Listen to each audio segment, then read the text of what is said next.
나이가 들수록 대화가 우아하고 사리분별이 바르고 세상사에 대한 통찰이 깊어지는 사람들이 있다. 인간은 어쩔 수 없이 나이가 들면 신체는 퇴화할 수밖에 없지만 그 사람에게 풍기는 매력은 사려 깊은 말과 행동으로 귀티가 흐르는 우아한 품위가 느껴진다. 50 이후는 인생의 긴 여정에서 마주하는 또 하나의 중대한 갈림길이다. 어떤 길을 선택하느냐에 따라서 몸과 마음이 서서히 옛날의 활기를 잃어가며 무기력에 빠질 수도 있고 새로운 지혜와 통찰의 시기가 도래하여 더욱 성장할 수 있는 새로운 기회의 길이 될 수도 있다. 세월이 흐르면서 우리의 신체는 마치 겨울나무처럼 느리고 고요해진다. 몸의 움직임은 더디고 생각의 흐름도 예전만큼 빠르지 않다. 이러한 변화 때문에 많은 이들이 학습과 지적 탐구로부터 멀어지곤 한다. 하지만 이는 고정된 운명이 아니라 선택의 문제다. 나이가 들어도 계속해서 배우고 성찰하는 이들은 풍요로운 노후를 맞이한다. 사람들은 종종 모여 과거의 영광을 회상하며 자신을 지켜세우지만 현재의 학습은 등한시한다. 이는 마치 오래된 과거 속에 갇혀 살아가는 것과 같다. 이런 태도는 사회적으로 존경받았던 인물들조차도 보이는 경우가 있으며 결국 그들은 변화하는 세상과의 단절로 인해 꼰대 취급을 받으며 비판의 대상이 되기도 한다. 인간이 잘 산다는 것은 단순히 오래 사는 것이 아니라 의미 있고 풍요로운 삶을 사는 것이다. 50 이후의 시기는 경쟁과 스트레스에서 점점 벗어나 삶의 깊은 만족과 포용력을 발견할 수 있는 시기이다. 그 인생은 깊은 지혜로 결실을 맺는 시간이며 후세의 길이 남을 지혜와 가르침을 전할 수 있는 기회이기도 하다. 또한 오랜 경험에 의하여 새로운 창의력과 혁신을 보여줄 수 있는 시기이기도 하다. 역사적으로 위대한 발명과 작품들은 종종 노년에 이루어진 경우가 많았다. 이는 50 이후의 삶이 새로운 창조의 기회임을 보여준다. 나이 들어 공부하는 이유의 첫 번째는 소통을 잘하기 위한 것이다. 소통이 부재하면 시대에 뒤처지고 판단력과 분별력을 잃게 된다. 눈과 귀의 신체적인 능력은 점차 쇠퇴하지만 정신적인 창의력은 자신의 의지와 노력에 따라 더욱 향상될 수 있다. 90세를 넘어 100세가 되어도 창의력과 열정을 유지하는 이들이 있다. 그 비결은 공부이다. 지속적인 배움은 노년을 귀티나게 만드는 핵심이며 이는 마음의 젊음을 유지하고 시대와의 연결을 강화하는 데 필수적이다. 공부를 통해 50 이후의 삶은 더욱 풍부하고 의미 있는 것으로 변모한다. 그럼 어떻게 공부할 것인가? 한동안 공부에서는 손을 놓았던 우리들에게 큰 도움이 될 만한 책, 거인의 노트를 소개한다. 거인의 노트는 국내 1호 기록학자의 첫 책으로 지난 25년간 기록 분야에 매진하며 깨달은 기록의 중요성과 방법에 대해 전한다. 우리는 인생을 살면서 다양한 한계에 부딪힌다.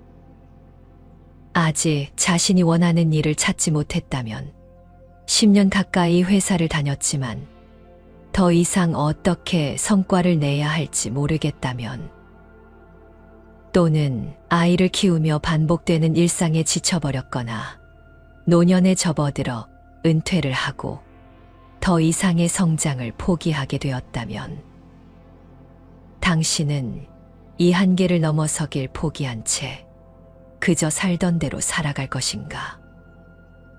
다시 한번 인생의 변화를 꾀할 것인가? 대한민국 최초이자 최고의 기록학자 김익한 교수는 인생에서 한 번쯤 최선을 다해 성장하고 성공과 성취의 기쁨을 누리고 싶다면 기록은 지금 당장 사용할 수 있는 가장 빠르고 손쉬운 삶의 무기가 된다고 말한다. 문제로 여겼던 것이 아무것도 아닌 일이 되고 고민은 쉽게 풀린다. 기록은 한계에 부딪힌 당신이 벽을 넘어서기 위해 행하는 첫걸음이다. 이 책을 통해 내 안에 잠든 성장 가능성을 깨워줄 최고의 무기를 얻을 수 있을 것이다. 당신의 삶이 공허한 이유. 여기에 주부가 있다.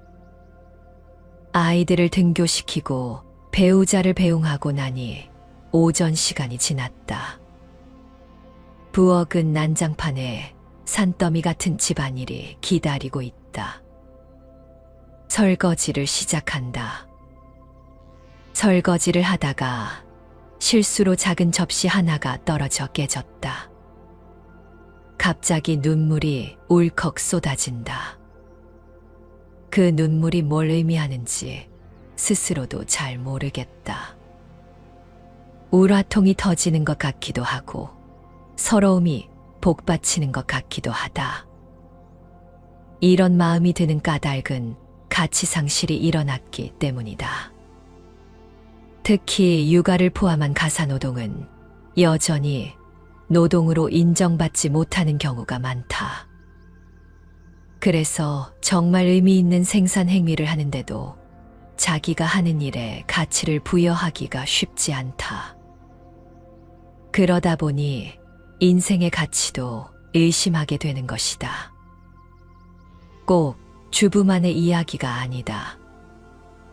집안일처럼 우리가 살면서 꼭 해야 하는 일들을 처리하다 보면 하루가 훅 가버린다.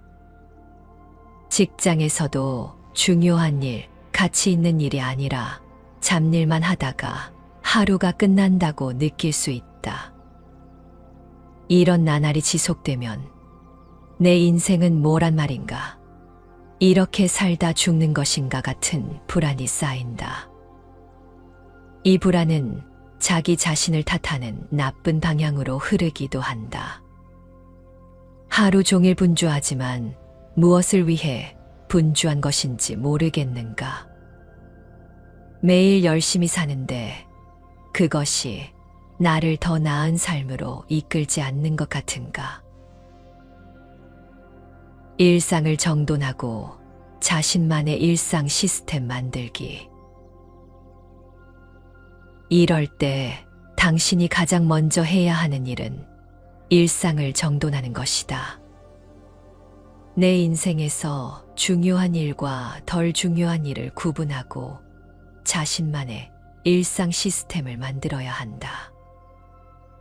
회사나 조직에만 시스템이 필요한 게 아니다.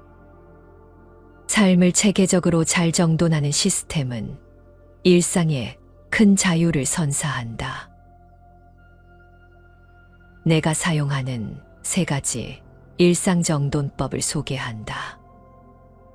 첫 번째, 공간을 구분하라.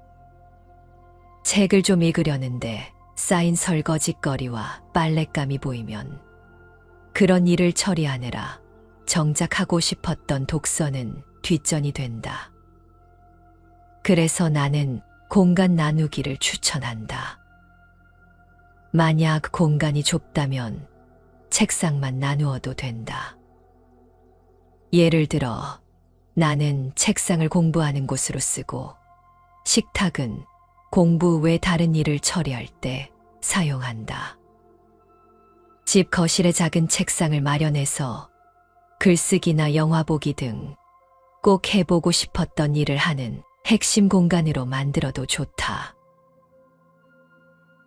두 번째, 집중 시간과 휴식 시간을 구분하라. 책을 읽기 시작했는데 집중력이 떨어질 수 있다. 그때는 벌떡 일어나서 설거지를 시작하자. 틈새 시간을 이용해서 세탁기도 돌린다. 요컨대 내 인생에서 중요하다고 생각하는 일을 중심에 두고 자투리 시간을 활용해 집안일이나 잡일을 처리하는 것이다. 나는 이것을 벌떡 습관이라고 부른다. 우리가 한 번에 집중할 수 있는 시간은 40분 남짓이다. 십수년을 번역가로 일한 김명남 작가는 자신이 개발한 KMN 작업법을 통해 40분 집중해서 일하고 20분 휴식하라고 제안한다. 각자 본인의 상황에 따라 시간을 조정해서 사용해도 좋을 것이다. 나의 경우는 45분 공부하고 15분 쉬는 것을 완전히 몸에 익혀 실천하고 있다. 몇 분이 되었든 휴식 시간을 활용해 집안일을 처리한다. 그런데 집안일을 하다 보면 거기에 빠져서 처음 계획했던 시간을 어기는 경우가 허다하다. 하지만 이때는 좀 더 단호해져야 한다. 설거지를 하다가 미처 헹구지 못했더라도 휴식 시간이 끝나면 중지하고 원래 일로 돌아와야 한다. 집안일을 하는 게 어떻게 휴식이냐고 말할지 모르겠지만 휴식 시간은 몸을 쉬는 시간만을 뜻하지 않는다. 현재 집중하고 있는 일과는 전혀 다른 활동을 함으로써 머리를 식히고 마음을 정돈할 수 있는 시간을 만들어줘야 한다. 세 번째, 삶의 중심이 되는 일을 계속 생각하라. 지금 어떤 일을 하고 있건 내 인생의 중심이 되는 일에 대한 생각을 놓지 말아야 한다.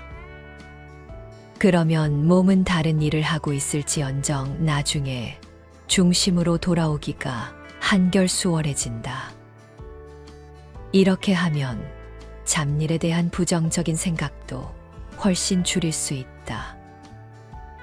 나는 오늘 오전에 강의를 하고 글을 2쪽 정도 써야 했다. 이것만으로도 꽤 바빴지만 두 일을 하는 사이사이에 분리수거를 하고 점심을 만들고 설거지까지 했다. 그리고 업무 메일도 확인했다. 그냥 보기엔 분주한 오전이지만 내 안에서는 잘 정돈된 일상이다. 또한 자투리 시간에 하는 집안일은 잠시 머리를 식히기에도 좋고 나 자신과 우리 가족에게 가치 있는 일이라고 생각한다. 이렇게 의미부여를 하면 어떤 일이든 충분히 즐겁게 할 수 있다. 이제 더 이상 설거지하다가 눈물 흘리는 일은 없을 것이다. 미래가 불안하다면 경험을 기록하라. 미래가 불안하지 않은 사람은 없다. 내가 지금 어디로 가고 있는지, 어디로 가야 하는지 길을 찾지 못하기 때문에 불안하다. 꿈은 없는데 진로를 정해야 하는 학생들, 취업이 막막한 대학생, 아이를 낳은 뒤에 재취업할 수 있을지 걱정인 여성, 은퇴 후 무엇을 해야 하는지 알 수 없는 직장인. 이들 대부분은 자신의 과거를 부정적으로 생각한다. 현재 일이 잘 안 풀리면 과거의 자신이 뭔가를 잘못해서 그렇다고 생각한다. 이것은 최대의 착각이다. 아들러 심리학으로 유명한 오스트리아의 정신의학자 알프레트 아들러의 목적론에 따르면 현재의 모습은 스스로의 선택이며 과거의 원인이 있다고 생각하는 것은 현재의 내 모습을 탓하기 위한 수단에 불과하다. 이에 대해서는 기시미 이치로와 고가 후미타케의 미움받을 용기를 읽으면 쉽게 이해할 수 있다. 책의 주인공인 청년은 과거 아버지의 폭력으로 인해 집에만 틀어박히게 된 친구에 대해 이야기한다. 그러나 철학자가 말하는 목적론에 따르면 그 친구는 밖에서 상처받고 싶지 않아 집에서만 머물 핑계를 과거 아버지의 폭력에서 찾은 것이다. 결국 문제를 해결하는 것이 두려워 그 문제를 해결하고 싶지 않은 것이 당신의 목적이 된다. 그 목적을 합리화하기 위한 한 가지 방법은 자신의 과거를 부정적으로 인식하는 것이므로 목적에 대한 생각을 바꾸면 과거에 대한 해석도 달라진다. 우리는 기억을 왜곡 편집한다. 어떤 부분은 과장되게 기억하기도 한다. 이 경험이 누적되어 무의식을 형성하는데 부정적인 무의식은 왜곡 편집된 기억에 의해 형성되는 경우가 많다. 문제는 부정적인 무의식이 쌓이면 부정적인 사람이 되기 쉽다는 것이다. 내가 어떤 무의식을 가지고 있는지 어떻게 알아볼 수 있을까? 이를 알기 위해서는 우리 무의식에 영향을 주는 요소를 점검해 봐야 한다. 크게 두 가지를 들 수 있는데, 첫째는 어린 시절의 경험으로 만들어진 우리의 인식과 기억이다. 물론 어릴 때의 경험이 나쁘다고 해서 성공할 수 없다는 건 아니다. 다만 어릴 때 각인된 무의식을 새롭게 형성해 가도록 노력할 필요가 있다는 뜻이다.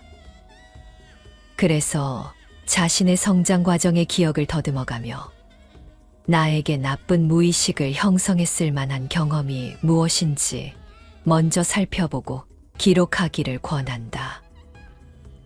둘째로 자기 이해와 자기 분석이다. 현재까지의 경험 가운데 뇌리에 강하게 남아있는 것들과 더불어 그 경험들 때문에 내 무의식이 어떻게 형성되었을지 분석적으로 생각해 보는 것이다. 평상시 의식하지 않고 있었지만 내 성장을 방해하는 무의식을 찾아낼 수 있다. 이것이 바로 자기 이해의 과정이다. 여기까지 살펴보았다면 이제 할 일은 과감한 변화를 선택하는 것이다. 내 안에 있는 부정적인 무의식은 내 의지와 상관없이 대부분 경험으로 주입된 것이다. 그것을 긍정적인 것으로 바꿀 권리는 바로 나에게 있다. 반복적으로 기록하고 선언하고 생각함으로써 백그라운드에서 작동하고 있는 무의식을 청사진처럼 긍정적으로 바꿀 수 있다. 고민된다면 생각을 기록하라. 당신은 어떤 하나의 생각을 지속적으로 한 적이 있는가? 고민이 있을 때 2시간 이상 쉬지 않고 고민한 적이 있는가? 아마 없을 것이다. 고민을 하다가도 배가 고프면 무엇을 먹을까 생각하고 그러다 다시 고민을 하고 사람들은 나 하루 종일 고민만 했어라고 말하지만 실은 줄곧 같은 생각을 오랜 시간 유지하는 사람은 거의 없다. 우리가 무언가를 고민할 때 그 시간을 자세히 뜯어보면 30초 고민하다가 끊기고 15초 고민하다 끊기고 3초 고민하다 끊기고 다시 20초 고민하다 끊기는 시기다. 그 사이에 여러 가지 생각이나 이미지가 머릿속 세계에 복합적으로 삽입된다. 고민을 하다 보면 이 생각 저 생각이 뒤섞이면서 이 고민이 애초에 왜 시작되었는지, 원인과 결과와 감정이 뒤죽박죽되어 점점 알 수 없어지는 수렁에 빠진다. 이렇다 보니 해결책을 떠올리기란 더더욱 어려워진다. 이제는 고민에 관련된 생각만을 뽑아 분류하고 기록하자. 2시간 동안 가만히 앉아서 고민해도 해결되지 않던 문제가 집중해서 기록하면 30분 만에 풀리기도 하는 놀라운 순간을 경험할 수 있을 것이다. 책을 읽고 키워드로 기록하라. 처음부터 지식과 지혜를 메모하는 것은 어렵다. 우리가 메모하기로 마음먹은 것들은 대체로 단편적인 정보일 테지만 기록 방법에 따라 정보의 수준에서 지식의 수준으로, 그리고 지혜의 수준으로 발전할 수 있다. 그렇다면 구체적으로 무엇을 어떻게 기록해야 할까? 간단하다. 공부를 기록해야 한다. 공부 기록이라고 하면 어려워 보이지만 사실 우리는 이미 이것을 경험해 보았다.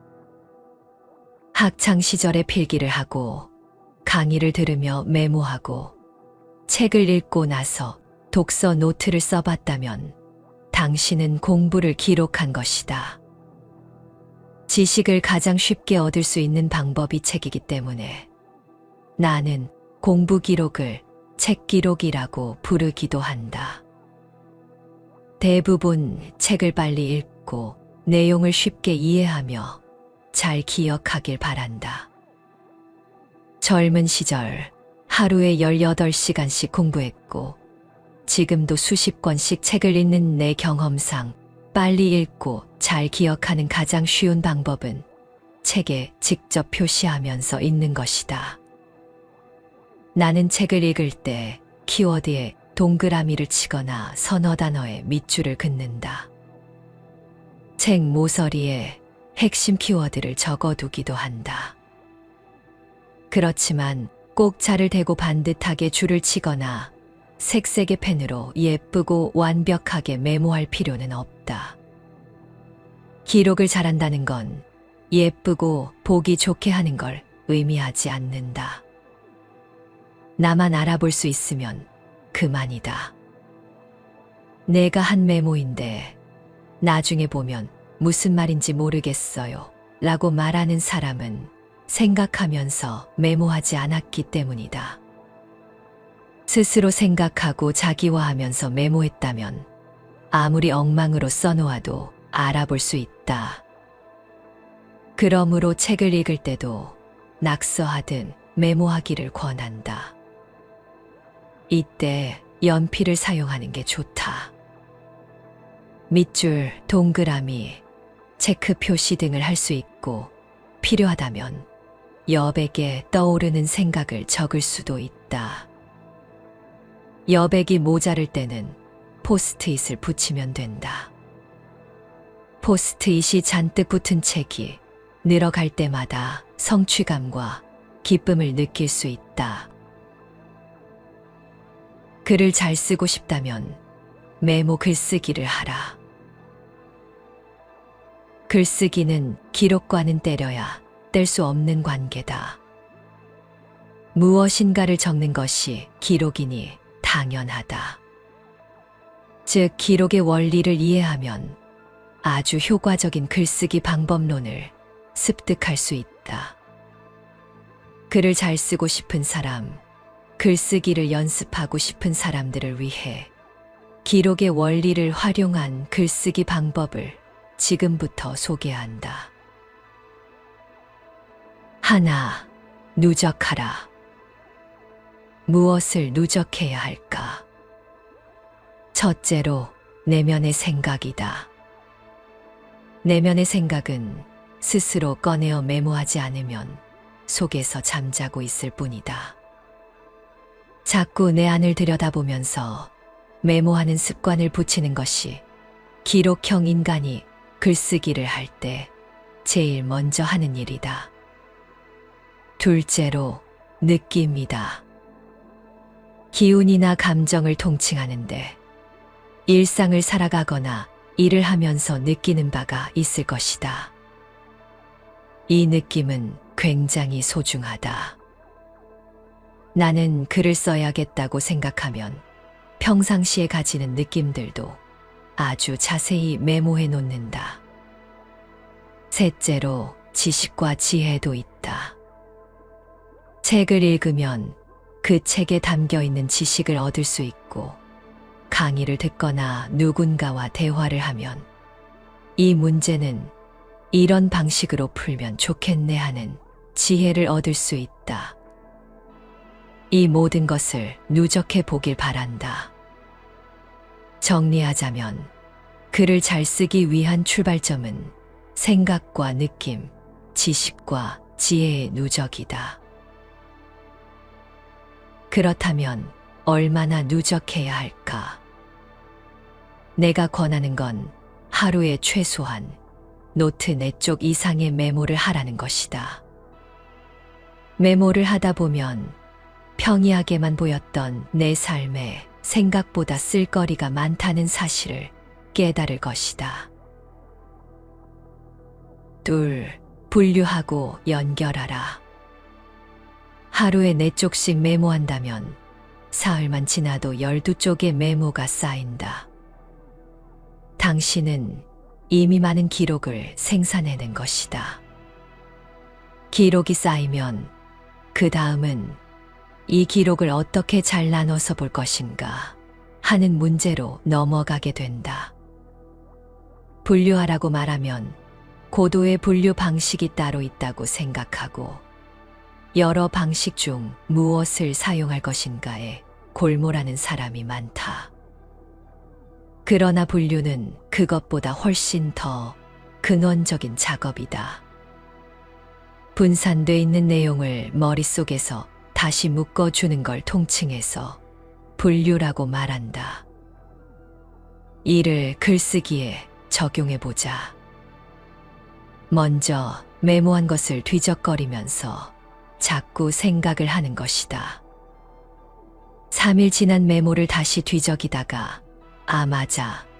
내가 그때 이런 생각을 했었지 하며 빙긋이 미소 짓게 될 수도 있다. 이런 경험은 생각보다 즐겁다. 메모한 것을 자주 들여다보면 머릿속에서 다시 정리되면서 새로운 연결 지점이 생기기도 한다.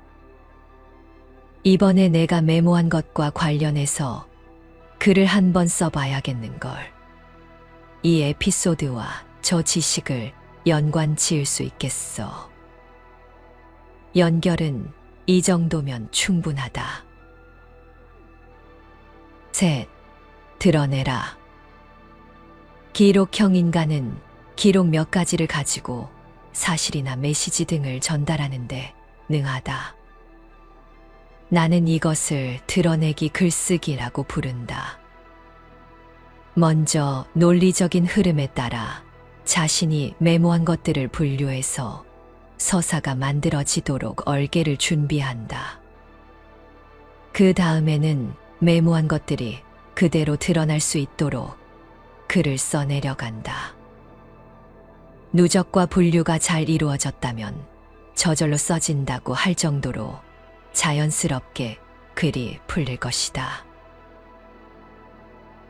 대부분의 사람이 글쓰기를 어려워한다. 스스로 나는 글을 못 쓰는 사람이야 라는 선입견을 가진 경우도 많다. 글이란 건 아주 잘 쓴 것이어야 한다는 강박관념 때문이다. 이제 생각을 바꾸자. 글은 매끄럽고 유려하게 쓰는 것이 아니라 나를 있는 그대로 표현하는 것이다. 완벽하게 쓰려고 하지 말자. 글은 얼마든지 다시 고칠 수 있다. 처음에는 미완성으로 쓰고 잘 고치면 된다. 다만 한 가지 당부하고 싶은 건 글쓰기를 매일 해야 한다는 사실이다. 노트에 손으로 써도 좋고 휴대전화나 컴퓨터를 사용해도 좋다. 개인적으로는 손으로 쓰는 노트를 사용하면 펜이나 만년필의 촉감이 느껴져 글 쓰는 것이 더 행복한 일로 다가오곤 했다. 신기루가 아닌 진짜 삶에 집중하라. 당신에게 묻고 싶다. 당신의 내면은 무엇으로 채워져 있는가? 보통 우리는 비어있는 내면에 미디어 속 신기루를 주입하면서 살아간다. 나도 드라마를 즐겨보지만 미디어에 비치는 허상을 늘 경계하고자 노력한다. 미디어 속의 화려한 삶을 보고 있자면 그 신기루가 마치 손에 닿을 듯하다. 그 모습을 현실의 나와 비교하다가 결국엔 나는 아무리 노력해도 안 된다며 체념하고 스스로를 깎아내리게 된다. 당신은 신기루 속에서 살고 싶은가? 미디어와 SNS에 현혹되어 자신의 가능성을 포기하고 싶은가? 지금부터라도 당신의 일상을 기록하라. 기록을 통해 일상을 정돈하고 삶을 체계적으로 꾸려나가길 바란다. 일상의 사소한 것을 기록하는 과정을 통해 우리는 진정한 삶의 의미를 찾을 수 있다. 일상을 기록하면 평소에 아무 생각 없이 하던 일들, 예를 들어 식사를 준비하고 집을 청소하고 분리수거를 하는 일에도 의미가 부여된다. 아무런 의미도 가치도 없다고 폄하하던 일들에서 새로운 가치를 발견할 수 있게 되는 것이다.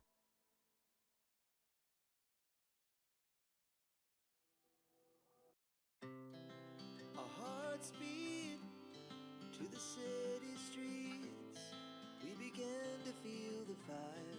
나이가 들수록 대화가 우아하고 사리분별이 바르고 세상사에 대한 통찰이 깊어지는 사람들이 있다. 인간은 어쩔 수 없이 나이가 들면 신체는 퇴화할 수밖에 없지만 그 사람에게 풍기는 매력은 사려 깊은 말과 행동으로 귀티가 흐르는 우아한 품위가 느껴진다. 50 이후는 인생의 긴 여정에서 마주하는 또 하나의 중대한 갈림길이다. 어떤 길을 선택하느냐에 따라서 몸과 마음이 서서히 옛날의 활기를 잃어가며 무기력에 빠질 수도 있고 새로운 지혜와 통찰의 시기가 도래하여 더욱 성장할 수 있는 새로운 기회의 길이 될 수도 있다. 세월이 흐르면서 우리의 신체는 마치 겨울나무처럼 느리고 고요해진다.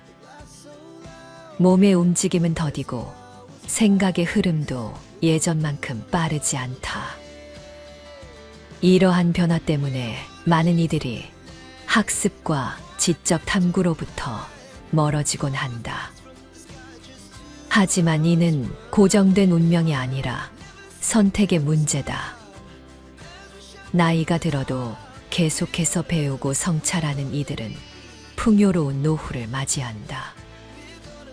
사람들은 종종 모여 과거의 영광을 회상하며 자신을 지켜 세우지만 현재의 학습은 등한시한다. 이는 마치 오래된 과거 속에 갇혀 살아가는 것과 같다. 이런 태도는 사회적으로 존경받았던 인물들조차도 보이는 경우가 있으며 결국 그들은 변화하는 세상과의 단절로 인해 꼰대 취급을 받으며 비판의 대상이 되기도 한다. 인간이 잘 산다는 것은 단순히 오래 사는 것이 아니라 의미 있고 풍요로운 삶을 사는 것이다. 50 이후의 시기는 경쟁과 스트레스에서 점점 벗어나 삶의 깊은 만족과 포용력을 발견할 수 있는 시기이다. 그 인생은 깊은 지혜로 결실을 맺는 시간이며 후세의 길이 남을 지혜와 가르침을 전할 수 있는 기회이기도 하다. 또한 오랜 경험에 의하여 새로운 창의력과 혁신을 보여줄 수 있는 시기이기도 하다. 역사적으로 위대한 발명과 작품들은 종종 노년에 이루어진 경우가 많았다. 이는 50 이후의 삶이 새로운 창조의 기회임을 보여준다. 나이 들어 공부하는 이유의 첫 번째는 소통을 잘하기 위한 것이다. 소통이 부재하면 시대에 뒤처지고 판단력과 분별력을 잃게 된다. 눈과 귀의 신체적인 능력은 점차 쇠퇴하지만 정신적인 창의력은 자신의 의지와 노력에 따라 더욱 향상될 수 있다. 90세를 넘어 100세가 되어도 창의력과 열정을 유지하는 이들이 있다. 그 비결은 공부이다. 지속적인 배움은 노년을 귀티나게 만드는 핵심이며 이는 마음의 젊음을 유지하고 시대와의 연결을 강화하는 데 필수적이다. 공부를 통해 50 이후의 삶은 더욱 풍부하고 의미 있는 것으로 변모한다. 그럼 어떻게 공부할 것인가? 한동안 공부에서는 손을 놓았던 우리들에게 큰 도움이 될 만한 책, 거인의 노트를 소개한다. 거인의 노트는 국내 1호 기록학자의 첫 책으로 지난 25년간 기록 분야에 매진하며 깨달은 기록의 중요성과 방법에 대해 전한다. 우리는 인생을 살면서 다양한 한계에 부딪힌다. 아직 자신이 원하는 일을 찾지 못했다면 10년 가까이 회사를 다녔지만 더 이상 어떻게 성과를 내야 할지 모르겠다면 또는 아이를 키우며 반복되는 일상에 지쳐버렸거나 노년에 접어들어 은퇴를 하고 더 이상의 성장을 포기하게 되었다면 당신은 이 한계를 넘어서길 포기한 채 그저 살던 대로 살아갈 것인가? 다시 한번 인생의 변화를 꾀할 것인가? 대한민국 최초이자 최고의 기록학자 김익한 교수는 인생에서 한 번쯤 최선을 다해 성장하고 성공과 성취의 기쁨을 누리고 싶다면 기록은 지금 당장 사용할 수 있는 가장 빠르고 손쉬운 삶의 무기가 된다고 말한다. 문제로 여겼던 것이 아무것도 아닌 일이 되고 고민은 쉽게 풀린다. 기록은 한계에 부딪힌 당신이 벽을 넘어서기 위해 행하는 첫걸음이다. 이 책을 통해 내 안에 잠든 성장 가능성을 깨워줄 최고의 무기를 얻을 수 있을 것이다. 당신의 삶이 공허한 이유. 여기에 주부가 있다. 아이들을 등교시키고 배우자를 배웅하고 나니 오전 시간이 지났다. 부엌은 난장판에 산더미 같은 집안일이 기다리고 있다. 설거지를 시작한다. 설거지를 하다가 실수로 작은 접시 하나가 떨어져 깨졌다. 갑자기 눈물이 울컥 쏟아진다. 그 눈물이 뭘 의미하는지 스스로도 잘 모르겠다. 우라통이 터지는 것 같기도 하고 서러움이 복받치는 것 같기도 하다. 이런 마음이 드는 까닭은 가치 상실이 일어났기 때문이다. 특히 육아를 포함한 가사노동은 여전히 노동으로 인정받지 못하는 경우가 많다. 그래서 정말 의미 있는 생산 행위를 하는데도 자기가 하는 일에 가치를 부여하기가 쉽지 않다. 그러다 보니 인생의 가치도 의심하게 되는 것이다. 꼭 주부만의 이야기가 아니다. 집안일처럼 우리가 살면서 꼭 해야 하는 일들을 처리하다 보면 하루가 훅 가버린다. 직장에서도 중요한 일, 가치 있는 일이 아니라 잡일만 하다가 하루가 끝난다고 느낄 수 있다. 이런 나날이 지속되면 내 인생은 뭐란 말인가? 이렇게 살다 죽는 것인가 같은 불안이 쌓인다. 이 불안은 자기 자신을 탓하는 나쁜 방향으로 흐르기도 한다. 하루 종일 분주하지만 무엇을 위해 분주한 것인지 모르겠는가? 매일 열심히 사는데 그것이 나를 더 나은 삶으로 이끌지 않는 것 같은가?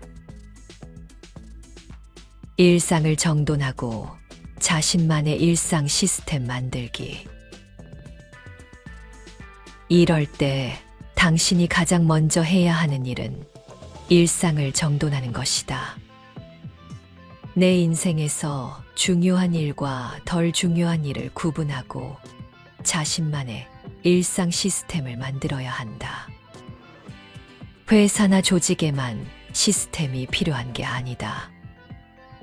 삶을 체계적으로 잘 정돈하는 시스템은 일상에 큰 자유를 선사한다.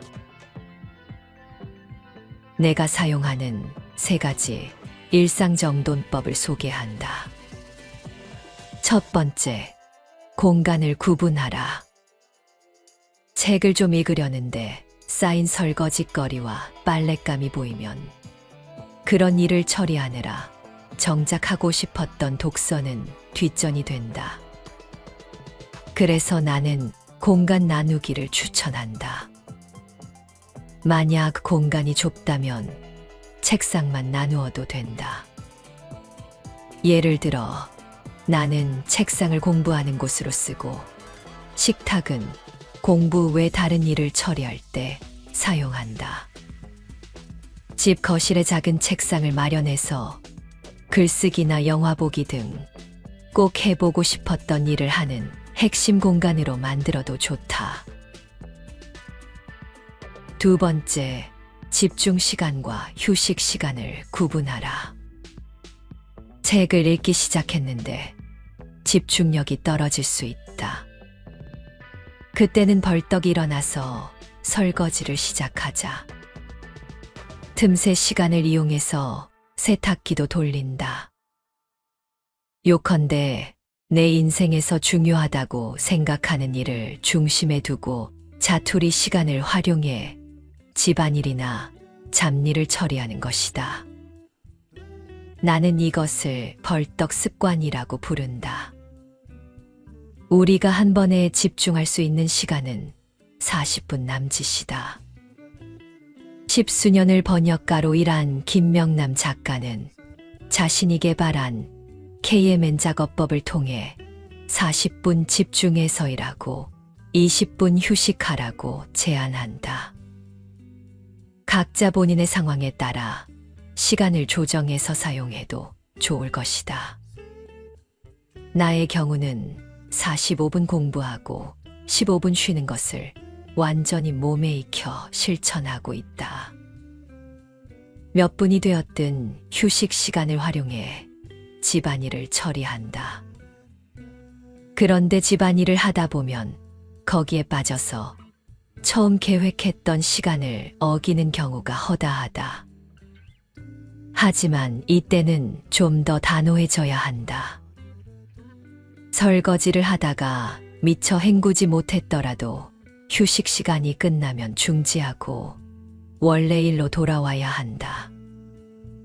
집안일을 하는 게 어떻게 휴식이냐고 말할지 모르겠지만 휴식 시간은 몸을 쉬는 시간만을 뜻하지 않는다. 현재 집중하고 있는 일과는 전혀 다른 활동을 함으로써 머리를 식히고 마음을 정돈할 수 있는 시간을 만들어 줘야 한다. 세 번째, 삶의 중심이 되는 일을 계속 생각하라. 지금 어떤 일을 하고 있건 내 인생의 중심이 되는 일에 대한 생각을 놓지 말아야 한다. 그러면 몸은 다른 일을 하고 있을지언정 나중에 중심으로 돌아오기가 한결 수월해진다. 이렇게 하면 잡일에 대한 부정적인 생각도 훨씬 줄일 수 있다. 나는 오늘 오전에 강의를 하고 글을 2쪽 정도 써야 했다. 이것만으로도 꽤 바빴지만 2일을 하는 사이사이에 분리수거를 하고 점심을 만들고 설거지까지 했다. 그리고 업무 메일도 확인했다. 그냥 보기엔 분주한 오전이지만 내 안에서는 잘 정돈된 일상이다. 또한 자투리 시간에 하는 집안일은 잠시 머리를 식히기에도 좋고 나 자신과 우리 가족에게 가치 있는 일이라고 생각한다. 이렇게 의미부여를 하면 어떤 일이든 충분히 즐겁게 할 수 있다. 이제 더 이상 설거지하다가 눈물 흘리는 일은 없을 것이다. 미래가 불안하다면 경험을 기록하라. 미래가 불안하지 않은 사람은 없다. 내가 지금 어디로 가고 있는지, 어디로 가야 하는지 길을 찾지 못하기 때문에 불안하다. 꿈은 없는데 진로를 정해야 하는 학생들, 취업이 막막한 대학생, 아이를 낳은 뒤에 재취업할 수 있을지 걱정인 여성, 은퇴 후 무엇을 해야 하는지 알 수 없는 직장인. 이들 대부분은 자신의 과거를 부정적으로 생각한다. 현재 일이 잘 안 풀리면 과거의 자신이 뭔가를 잘못해서 그렇다고 생각한다. 이것은 최대의 착각이다. 아들러 심리학으로 유명한 오스트리아의 정신의학자 알프레트 아들러의 목적론에 따르면 현재의 모습은 스스로의 선택이며 과거의 원인이 있다고 생각하는 것은 현재의 내 모습을 탓하기 위한 수단에 불과하다. 이에 대해서는 기시미 이치로와 고가 후미타케의 미움받을 용기를 읽으면 쉽게 이해할 수 있다. 책의 주인공인 청년은 과거 아버지의 폭력으로 인해 집에만 틀어박히게 된 친구에 대해 이야기한다. 그러나 철학자가 말하는 목적론에 따르면 그 친구는 밖에서 상처받고 싶지 않아 집에서만 머물 핑계를 과거 아버지의 폭력에서 찾은 것이다. 결국 문제를 해결하는 것이 두려워 그 문제를 해결하고 싶지 않은 것이 당신의 목적이 된다. 그 목적을 합리화하기 위한 한 가지 방법은 자신의 과거를 부정적으로 인식하는 것이므로 목적에 대한 생각을 바꾸면 과거에 대한 해석도 달라진다. 우리는 기억을 왜곡 편집한다. 어떤 부분은 과장되게 기억하기도 한다. 이 경험이 누적되어 무의식을 형성하는데 부정적인 무의식은 왜곡 편집된 기억에 의해 형성되는 경우가 많다. 문제는 부정적인 무의식이 쌓이면 부정적인 사람이 되기 쉽다는 것이다. 내가 어떤 무의식을 가지고 있는지 어떻게 알아볼 수 있을까? 이를 알기 위해서는 우리 무의식에 영향을 주는 요소를 점검해 봐야 한다. 크게 2가지를 들 수 있는데, 첫째는 어린 시절의 경험으로 만들어진 우리의 인식과 기억이다. 물론 어릴 때의 경험이 나쁘다고 해서 성공할 수 없다는 건 아니다. 다만 어릴 때 각인된 무의식을 새롭게 형성해 가도록 노력할 필요가 있다는 뜻이다. 그래서 자신의 성장 과정의 기억을 더듬어가며 나에게 나쁜 무의식을 형성했을 만한 경험이 무엇인지 먼저 살펴보고 기록하기를 권한다. 둘째로, 자기 이해와 자기 분석이다. 현재까지의 경험 가운데 뇌리에 강하게 남아있는 것들과 더불어 그 경험들 때문에 내 무의식이 어떻게 형성되었을지 분석적으로 생각해 보는 것이다. 평상시 의식하지 않고 있었지만 내 성장을 방해하는 무의식을 찾아낼 수 있다. 이것이 바로 자기 이해의 과정이다. 여기까지 살펴보았다면 이제 할 일은 과감한 변화를 선택하는 것이다. 내 안에 있는 부정적인 무의식은 내 의지와 상관없이 대부분 경험으로 주입된 것이다. 그것을 긍정적인 것으로 바꿀 권리는 바로 나에게 있다. 반복적으로 기록하고 선언하고 생각함으로써 백그라운드에서 작동하고 있는 무의식을 청사진처럼 긍정적으로 바꿀 수 있다. 고민된다면 생각을 기록하라. 당신은 어떤 하나의 생각을 지속적으로 한 적이 있는가? 고민이 있을 때 2시간 이상 쉬지 않고 고민한 적이 있는가? 아마 없을 것이다. 고민을 하다가도 배가 고프면 무엇을 먹을까 생각하고 그러다 다시 고민을 하고 사람들은 나 하루 종일 고민만 했어라고 말하지만 실은 줄곧 같은 생각을 오랜 시간 유지하는 사람은 거의 없다. 우리가 무언가를 고민할 때 그 시간을 자세히 뜯어보면 30초 고민하다가 끊기고 15초 고민하다 끊기고 3초 고민하다 끊기고 다시 20초 고민하다 끊기는 시기다. 그 사이에 여러 가지 생각이나 이미지가 머릿속 세계에 복합적으로 삽입된다. 고민을 하다 보면 이 생각 저 생각이 뒤섞이면서 이 고민이 애초에 왜 시작되었는지 원인과 결과와 감정이 뒤죽박죽되어 점점 알 수 없어지는 수렁에 빠진다. 이렇다 보니 해결책을 떠올리기란 더더욱 어려워진다. 이제는 고민에 관련된 생각만을 뽑아 분류하고 기록하자. 2시간 동안 가만히 앉아서 고민해도 해결되지 않던 문제가 집중해서 기록하면 30분 만에 풀리기도 하는 놀라운 순간을 경험할 수 있을 것이다. 책을 읽고 키워드로 기록하라. 처음부터 지식과 지혜를 메모하는 것은 어렵다.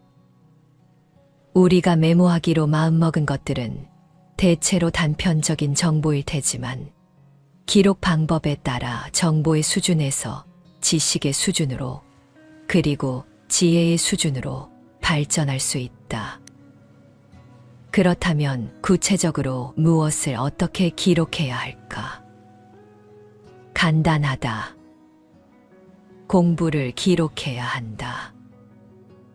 공부 기록이라고 하면 어려워 보이지만 사실 우리는 이미 이것을 경험해 보았다. 학창 시절에 필기를 하고 강의를 들으며 메모하고 책을 읽고 나서 독서 노트를 써봤다면 당신은 공부를 기록한 것이다. 지식을 가장 쉽게 얻을 수 있는 방법이 책이기 때문에 나는 공부 기록을 책 기록이라고 부르기도 한다.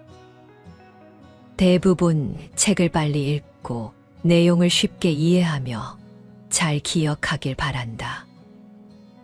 젊은 시절 하루에 18시간씩 공부했고 지금도 수십 권씩 책을 읽는 내 경험상 빨리 읽고 잘 기억하는 가장 쉬운 방법은 책에 직접 표시하면서 읽는 것이다.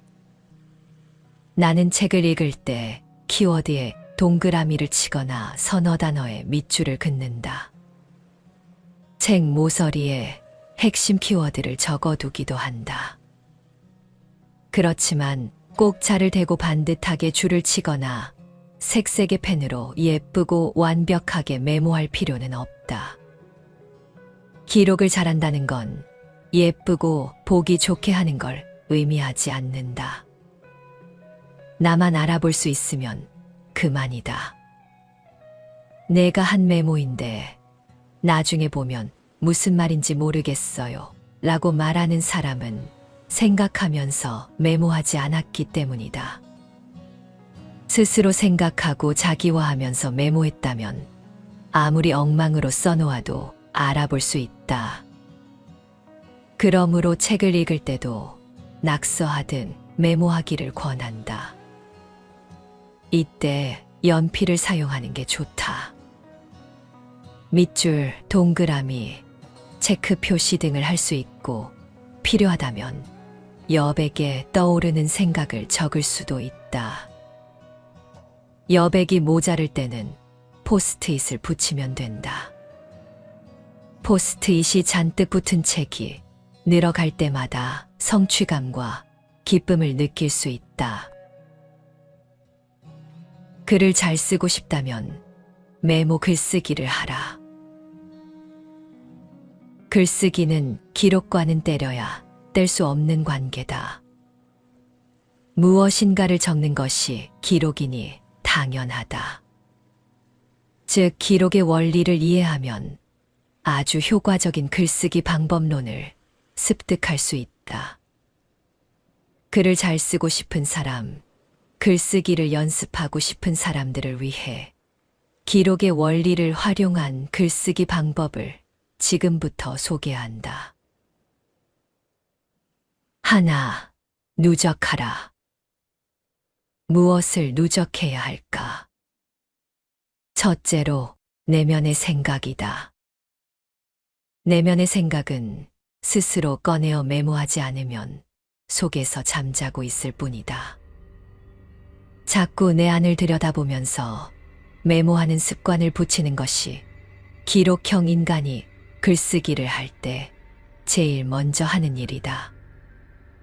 둘째로, 느낌이다. 기운이나 감정을 통칭하는데 일상을 살아가거나 일을 하면서 느끼는 바가 있을 것이다. 이 느낌은 굉장히 소중하다. 나는 글을 써야겠다고 생각하면 평상시에 가지는 느낌들도 아주 자세히 메모해 놓는다. 셋째로, 지식과 지혜도 있다. 책을 읽으면 그 책에 담겨 있는 지식을 얻을 수 있고, 강의를 듣거나 누군가와 대화를 하면 이 문제는 이런 방식으로 풀면 좋겠네 하는 지혜를 얻을 수 있다. 이 모든 것을 누적해 보길 바란다. 정리하자면 글을 잘 쓰기 위한 출발점은 생각과 느낌, 지식과 지혜의 누적이다. 그렇다면 얼마나 누적해야 할까? 내가 권하는 건 하루에 최소한 노트 4쪽 이상의 메모를 하라는 것이다. 메모를 하다 보면 평이하게만 보였던 내 삶에 생각보다 쓸거리가 많다는 사실을 깨달을 것이다. 둘, 분류하고 연결하라. 하루에 4쪽씩 메모한다면 사흘만 지나도 12쪽의 메모가 쌓인다. 당신은 이미 많은 기록을 생산해낸 것이다. 기록이 쌓이면 그 다음은 이 기록을 어떻게 잘 나눠서 볼 것인가 하는 문제로 넘어가게 된다. 분류하라고 말하면 고도의 분류 방식이 따로 있다고 생각하고 여러 방식 중 무엇을 사용할 것인가에 골몰하는 사람이 많다. 그러나 분류는 그것보다 훨씬 더 근원적인 작업이다. 분산돼 있는 내용을 머릿속에서 다시 묶어주는 걸 통칭해서 분류라고 말한다. 이를 글쓰기에 적용해보자. 먼저 메모한 것을 뒤적거리면서 자꾸 생각을 하는 것이다. 3일 지난 메모를 다시 뒤적이다가 아, 맞아.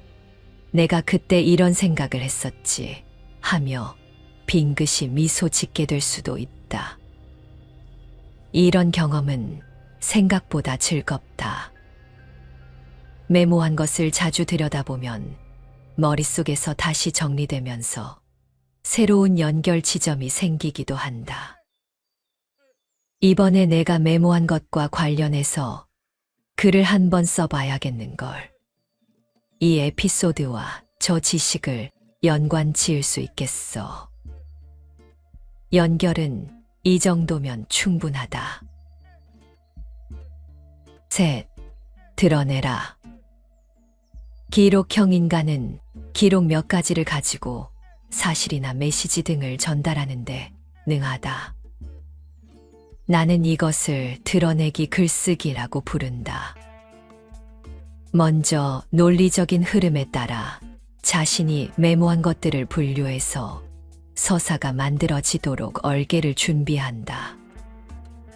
그 다음에는 메모한 것들이 그대로 드러날 수 있도록 글을 써내려간다. 누적과 분류가 잘 이루어졌다면 저절로 써진다고 할 정도로 자연스럽게 글이 풀릴 것이다. 대부분의 사람이 글쓰기를 어려워한다. 스스로 나는 글을 못 쓰는 사람이야 라는 선입견을 가진 경우도 많다. 글이란 건 아주 잘 쓴 것이어야 한다는 강박관념 때문이다. 이제 생각을 바꾸자. 글은 매끄럽고 유려하게 쓰는 것이 아니라 나를 있는 그대로 표현하는 것이다. 완벽하게 쓰려고 하지 말자. 글은 얼마든지 다시 고칠 수 있다. 처음에는 미완성으로 쓰고 잘 고치면 된다. 다만 한 가지 당부하고 싶은 건 글쓰기를 매일 해야 한다는 사실이다. 노트에 손으로 써도 좋고 휴대전화나 컴퓨터를 사용해도 좋다. 개인적으로는 손으로 쓰는 노트를 사용하면 펜이나 만년필의 촉감이 느껴져 글 쓰는 것이 더 행복한 일로 다가오곤 했다. 신기루가 아닌 진짜 삶에 집중하라. 당신에게 묻고 싶다. 당신의 내면은 무엇으로 채워져 있는가?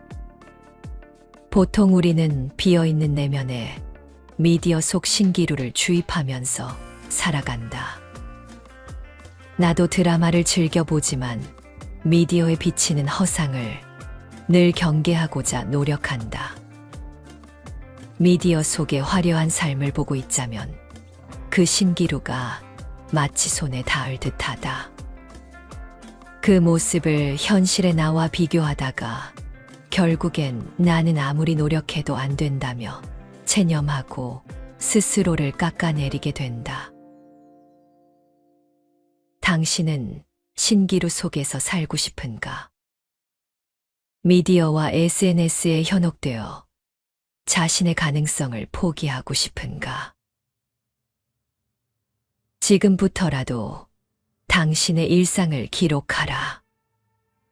기록을 통해 일상을 정돈하고 삶을 체계적으로 꾸려나가길 바란다.